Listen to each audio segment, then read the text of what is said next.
This is Saddam Hussein, and I'm pretty sure everybody knows who that is. Whenever you talk about Saddam Hussein, there's always something to do with the Iran-Iraq War, the Iraq War, or the Persian Gulf War. But this video is not about that. We want to talk about a deal that went down in Saddam's regime that seemed like it was a great deal for the country. In the year 1980, a revolution has happened in Iran, and Saddam is trying to figure out on how to take advantage of this situation and attack Iran while they're not organized.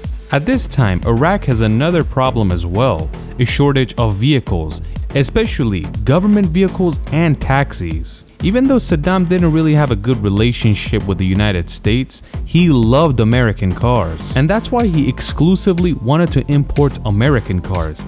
He didn't want to deal with the Europeans or the Japanese or the other Asian countries. But there was a problem here as well, because after Saddam Hussein executed all his rivals in the government, they put a sanction on him. And in a way, Iraq and the United States did not have a relationship, so there was a sanction on purchasing goods from the US. So technically, Saddam could not make a deal with an American company. But it seems like Saddam didn't care about these sanctions. He calls up the General Motors CEO to directly talk to him. At this time, GM is the biggest motor vehicle manufacturer in the world, not just the United States. So in a way, GM had power to bypass these types of sanctions and get these vehicles sold to the government of Iraq. So the deal went down like this. 25,000 1981 Chevy Malibus at a price of $4,000 each. And that comes out to about $100 million. And since Saddam likes the price and he loves American cars, he thinks it's a great deal, so he agrees. So General Motors had a big problem on their hand. How are they going to take the car to Iraq even though it's sanctioned? They very easily went around this sanction, and all they had to do is take the cars to Canada and ship them through Canadian ports to Iraq instead of the US. But let's look at the vehicle that Saddam has just ordered. 1981 Chevy Malibu. The Malibu that is sold to Iraq is not the same as the Malibu that's sold in the US or any other place. It was specially made for the Iraqi market. First of all, it was only offered in 3-speed manual, no automatics. The Iraqi one had bigger radiators because it was going to a desert and it's much hotter, and the interior was very much simplified. It didn't even have a modern radio at that time. They just used old stock to fulfill the orders. If you're any familiar with American cars, you know that the 1980s was the worst era for American cars. And the main reason was that gas was extremely expensive in the US in this time. So the American car companies had to completely change their designs. They had to ditch the V8s and create V6s and 4-cylinders that they were not very much familiar with. And when you don't have experience and you have to get something done in a short period of time, you usually mess it up. The engine that was put on the 1981 Chevy Malibu was a 3.8-liter V6. And obviously, this engine was garbage. But Saddam was expecting those good old American V8s that don't die. V8s from the 1970s and the 1960s were so durable that you could literally overheat them, drive them in traffic, and then nothing would happen to it. It was truly that reliable. Saddam was expecting an engine like that, but he got arguably one of the worst engines of all time in American history. Another problem was that General Motors wasn't making a whole lot of money because they were spending a whole lot of it on R&D. So everything was cheaper. The suspension. Either way, they produced these cars and sent them to Iraq through Canada. And on the first shipment, 13,000 of these cars get to Iraq. It didn't even take 1 month for these cars to start having problems. At first, there was a clutch problem. The big problem was that in Iraq, there was no General Motors dealership where you can just take your car to get it fixed. So they were forced to send 100 technicians over to Iraq to figure out what's wrong with these cars and fix them. The technicians quickly realized that it's the throwout bearing for the clutch that is not allowing it to be put in gear. So they had to order new throwout bearings for every single Malibu and swap it out as a recall.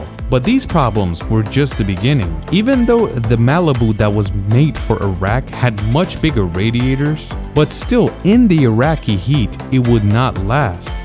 And the cars, even though they had a few thousand kilometers on them, they would very quickly overheat. Another problem is that it did not have a temperature gauge, so you couldn't even tell that it's overheating. After the car has been overheated, a red light would turn on, which is pretty much too late. You know the engine is toast. Of course, Saddam Hussein was not happy about the cars because he was expecting the tanks he was used to from the 70s. So they were not very happy with their purchase. And General Motors has said, we fit bigger radiators and we fixed the clutch problem. It might be a you problem that you're having a whole lot of problems. And that made Saddam Hussein to decide to tell General Motors to go F themselves and not send the other 12,000 Malibus. So GM was faced with another problem. They had 12,000 brand new Chevy Malibus just sitting in a Canadian parking lot waiting to be shipped to Iraq.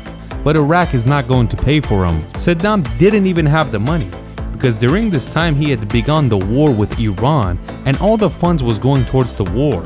This is when General Motors tells all the Chevrolet dealers in Canada that you should sell these Chevy Malibus for only $6,500, which is much cheaper than the North American version of this car.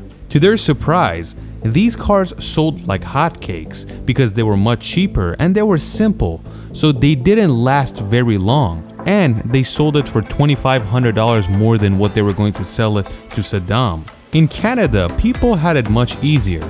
First of all, it was much colder, so the overheating problem was not a thing. And second of all, they had access to the Chevrolet dealer.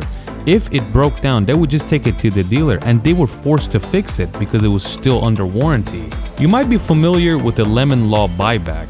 In North America, there is a rule: if there is a car that you buy brand new under warranty and it keeps on breaking down, if the dealer is not able to fix that problem about 3 times and they're unsuccessful, that car is gonna turn into a lemon. It means that the car is so garbage that even the manufacturer can't fix it. So when a lemon law happens, the dealer is forced to buy the car back, sell them another one, or give their money back. A lot of these Malibus actually turned into lemon in Canada. Another interesting fact is that this car was very famous in Canada by the name of Iraqaboo, which is like Iraq added to the name Malibu. The Malibus that turned into lemon pretty much died, and soon after, a lot of them actually started to rust out. Most of the cars were in the northeast of North America, so of course they're gonna rust out very easily with how salty the roads are. And being that the build quality of this vehicle was garbage, it was no surprise that these things started to fall apart. But another interesting thing is that some of these Iraqaboos survived. It was most likely the very low mileage ones that stayed in the garage and they weren't driven in the winter.